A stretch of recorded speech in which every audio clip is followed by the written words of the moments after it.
Hello friends, আজকে আমি এই ভিডিওতে আলোচনা করব যে দেখো ম্যাথামেটিক্স তোমরা অনেকেই পড়াশুনো করছো, কিন্তু ম্যাথামেটিক্স অনেকেই কভার করতে অনেক সময় লাগছে বা ম্যাথামেটিক্স অনেকের দুর্বলতা আছে।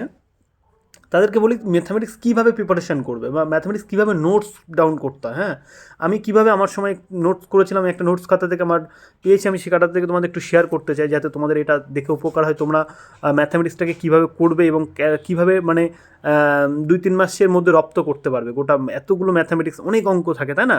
সেই অঙ্কের মধ্যে যেন হারিয়ে না যায়, তার মধ্যে আমাকে একটা ছোট নোট খাতাতে মেন জায়গাগুলোকে, কোন জায়গাগুলোকে নোট করতে হয় আমি সেটা দেখাবো, যাতে তোমরা দেখেই গাইড করে তোমরা নিজেরা নোট করতে পারো। এবং 3 থেকে 4 মাস বা 5 মাসের তোমরা অঙ্কের পিছনে দিলেই তোমরা প্রতিটা চ্যাপ্টার অঙ্কগুলো শিখতে পারো। ঠিক আছে, তো আমি দেখাবো কীভাবে আমি নোট করতাম বা তোমরা কীভাবে নোট করতে পারো, এটা দেখে তোমরা উপকৃত হতে পারো। দেখো, বিষয়টা হচ্ছে আমি যখন শুরু করেছিলাম না, দেখলাম অনেক অঙ্ক আছে। এসএসসির চ্যাপ্টার বই থেকে আমি শুরু করেছিলাম।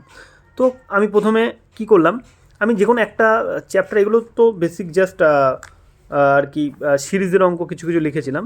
আমি একটা চ্যাপ্টার তোমাদেরকে বের করি, দেখাই। ঠিক আছে, ধরে নাও আমি একটা চ্যাপ্টার যদি বের করি, সাপোজ এই চ্যাপ্টারটা বের করলাম, প্রফিট অ্যান্ড লস। ঠিক আছে, প্রফিট অ্যান্ড লস। ওকে, তো প্রফিট অ্যান্ড লসের যে চ্যাপ্টারগুলো আছে, আমি কি করলাম, যখন একটা চ্যাপ্টার শুরু করি না, আমি তখন প্রথমত বেসিক বইগুলো থেকে একটা বই খুলে অঙ্কগুলো করতে থাকি। করার পরে আমার যে অঙ্কগুলো, একটা অঙ্ক আমি সব অঙ্ক টুকি না, আমি একটা, যেমন প্রফিট লস একটা চ্যাপ্টার আছে, খুব বড় চ্যাপ্টার। এই বড় চ্যাপ্টার অঙ্কতে আমি দেখলাম কটা টাইপসের অঙ্ক আছে এখানে। গোটা চ্যাপ্টারটাকে আমি ঘেটে তুমি অঙ্কগুলো করতে করতে টাইপস দেখতে পারবে। যেমন অঙ্কগুলো করলাম, এটা একটা নতুন অঙ্ক, এটা একটা লিখে ফেললাম। ঠিক আছে, তারপরে টাইপের আকারে আমি লিখেছি। দেখো, এই যে টাইপ 2, মানে টাইপের অঙ্কগুলো আমি টাইপ 1-এর অঙ্ক, এগুলো হচ্ছে টাইপ 1-এ একটা একই ধরনের অঙ্ক 2-3টে লিখলাম। এবার বাকি যখন এই ধরনের অঙ্কগুলো আসলে সব মুখে করে ফেললাম, বাকি রাফ খাতাতে করলাম। আবার যখন একটা নতুন ধরনের অঙ্ক পেলাম, সেটাকে টাইপ 2 দিলাম। ঠিক আছে, টাইপ 2 দিয়ে একটা অঙ্ক লিখে নিলাম। এগুলো এসএসসির অঙ্ক, প্রিভিয়াস এর অঙ্ক। ঠিক আছে, টাইপ 2 এর একই ধরনের অঙ্ক দুটো লিখলাম, দেখো একই ধরনের অঙ্ক। ঠিক আছে, টাইপ 2 এর এরকম 2-3টে অঙ্ক লিখলাম। এবার বাকি যতগুলো অঙ্ক আসবে সেগুলো আমি টাইপ 2 এর যে অঙ্কগুলো আসবে, তখন তো আমার খাতায় লিখবো না, আমি সেগুলো সব মুখে করে ফেলবো, বা আমি আলাদা খাতায় নিজের মতো প্র্যাকটিস করে নেবো। আমি জাস্ট দুটো আমার নোট খাতাতে তুলে নিলাম, 2 বা 3টে। ঠিক তেমনই টাইপ 3, এটা একটা নতুন টাইপের অঙ্ক, সেটা আমি আবার একটা নোট করলাম। সেম টাইপ 3রই আবার একটা অঙ্ক নোট করলাম, 2-3টে অঙ্ক নোট করলাম। আর বাকি যে অঙ্কগুলো আসবে এই টাইপ 3-র মধ্যে, সেগুলো কী করবো, প্র্যাকটিস করে নেবো।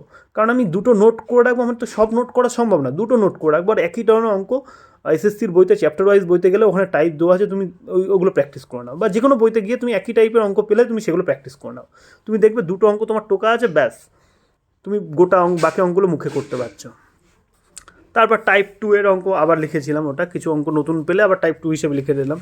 ঠিক এইভাবে আমি যদি আরও টাইপ 3, টাইপ 4, ঠিক আছে, মানে এগুলো লিখেছি। মানে টাইপ 4-এর যে অঙ্কগুলো আছে, এ দেখো টাইপ 5, এইভাবে লিখেছি। যে এই টাইপের মেন কিছু অঙ্ক থাকলাম, সেগুলো লিখে নিলাম। এরপরেও হতে পারে যে কিছু কিছু টাইপ, এইভাবে হয়তো 7 থেকে 8টা টাইপ আছে, এই 7 থেকে 8টা টাইপের অঙ্ক আমি নোট ডাউন করেছি।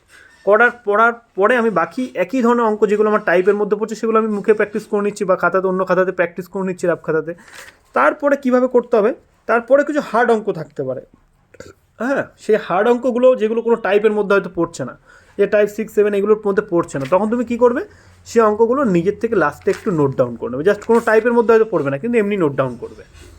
এমনি টাইপ 2-তে এসছে, এই ধরনের অঙ্কগুলো নোট ডাউন করে রাখবে। এগুলো হয়তো কোনো টাইপের মধ্যে পড়বে না, একটু হার্ড অঙ্ক হতে পারে। তো এই হচ্ছে আমার মূল ফান্ডা। প্রতিটা চ্যাপ্টার আমি এইভাবে করেছি। করার পরে আমি দেখো, একটা এই প্রফিট লস একটা চ্যাপ্টার, এত বড় চ্যাপ্টার, আমার কিন্তু মাত্র 5টা থেকে 6টা পৃষ্ঠায় নোট ডাউন হয়ে গেছে। এবং পরীক্ষার সময় আমি যখন রিভিশন দেবো, এই 5টা পৃষ্ঠা রিভিশন দিলে আমার কিন্তু আর রিভিশন দিতে লাগবে না, কারণ এর মধ্যেই সমস্ত টাইপ আছে। এরপরে আমি যদি অঙ্ক করতে করতে আরও নতুন কোনো টাইপ পাই, তাহলে আমি এই খাতাতে আবার লিখে নেবো যে এটা একটা নতুন টাইপ, ওই টাইপের আরও 2টো অঙ্ক লিখে নেবো, ব্যাস। এবার ওই টাইপের অঙ্ক বাকি যত আসবে, সেগুলো আমি কী করবো, রাফ খাতায় প্র্যাকটিস করে নেবো, আরও 10টা অঙ্ক প্র্যাকটিস করে নেবো। 2টো খাতায় মেন নোট খাতাতে টুকবো, আর বাকি অঙ্কগুলো আমি প্র্যাকটিস করবো। বোঝা গেছে? 2 থেকে 3টে টাইপের অঙ্ক লিখবো খাতায়, আর বাকি অঙ্ক সব প্র্যাকটিস করে নিলে আমার আর অঙ্ক বাদবে, কখনোই বাদবে না। এবং যদি কখনো ভুলে যায়, আমি আবার টাইপটা, এই চ্যাপ্টার, এই প্রফিট লসের জন্য এই 3-4টে পৃষ্ঠা খুললেই ব্যাস, এনাফ, সব টাইপের মধ্যে আছে, তাই না? ঠিক তেমনই এইভাবে আমার কিন্তু প্রতিটা চ্যাপ্টার এখানে করা আছে। তারপরে হার্ড অঙ্ক যদি থাকে, কোনো টাইপের মধ্যে না থাকে, সেগুলো হার্ড অঙ্কগুলো আমি আলাদা করে আবার নোট ডাউন করেছিলাম পরে, যদি একটু আলাদা, যেগুলো টাইপের মধ্যে পড়ে না।